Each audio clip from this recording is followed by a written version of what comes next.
Now this lady over here, she's got a bunch of metal. She already told us we can take it. So I'm going to go in there and grab that. Because we already got permission from her to get that. And this guy gave me metal yesterday.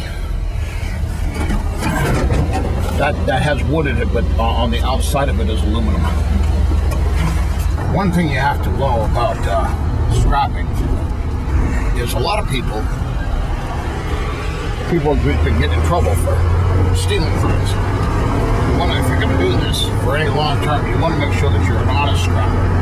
By that, I mean you get permission to take stuff. You don't break into people's houses, cut wire out.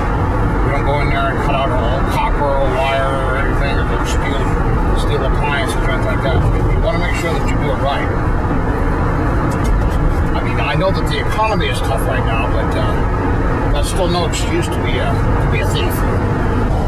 So that's how my brother and I operate. We try to be fair. It's probably an important thing to be honest and fair. Treat everybody with respect and dignity, and you're usually going to get a whole lot of metal that you normally wouldn't get otherwise if you just take stuff. Ed loaded up the truck with whatever he could find from the junk heap.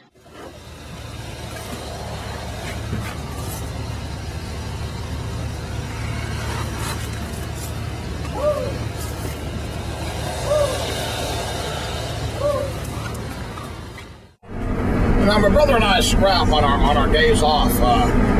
We're just like the ghost hunters. We both have full-time jobs. We work at this agency where we work 7 on and 7 off. So on our week off, rather than just watching TV and sitting around the house, on our weeks off we go and do the scrapping part-time. This is good money to do on your time that you're not working. It helps bring in a little bit extra money so you can have a little bit more of an income than working 7 on and just not doing anything for the 7 days that you're off. And we like to do it because it's fun, because you set your own hours. You do it when you want to do it, provided that the scrapyard is open. Scrapping can be a lot of fun. It can be a lot of work. It's hard work. But it can also be a lot of fun because you take your breaks when you want to take your breaks. You do what you want to do at the time to do it. Lloyd could not work today, so Ed went to Lloyd's house and picked up his nephew, Jared.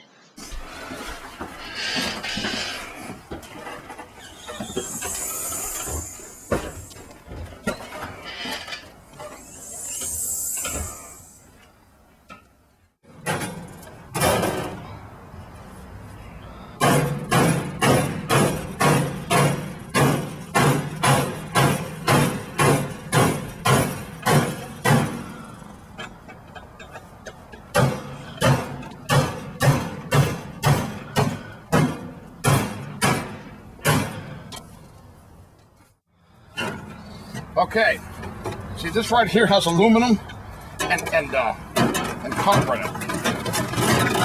So what you do is you take that part out. See, there's the copper and this is the aluminum. Now, if you take this out, you can turn this into the bay and make even better money. See, this right here's copper, that's going to come out, and then we'll turn that in. That'll be separate, and the rest of this metal will just go in as light iron.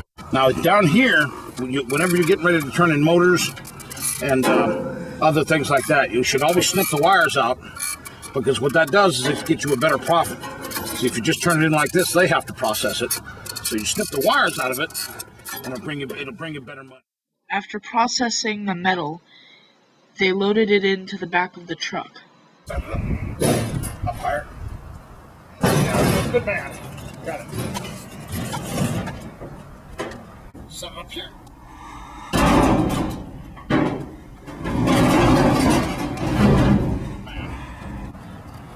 This is the last item right here, and then we can head on over to the scrapyard. There we go.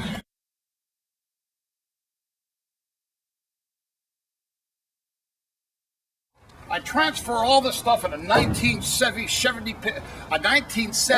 Chevy pickup. Just a reminder. Now, whenever you're scrapping, you can throw all this in just to throw it in, but it's always better if you take out the copper, the aluminum, and the wires, and you turn it into the bay. You can make a better dollar by separating and processing, because what it does is it saves them from doing it, and you make better money that way. And certain pieces are worth more than others as you turn it in.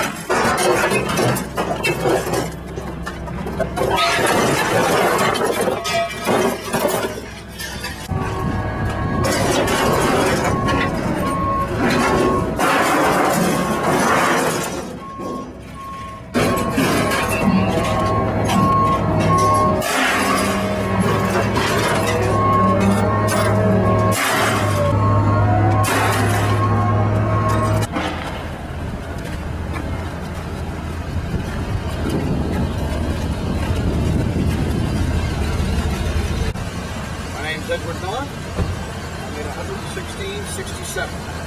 116.67 for a few hours work. Not a bad thing.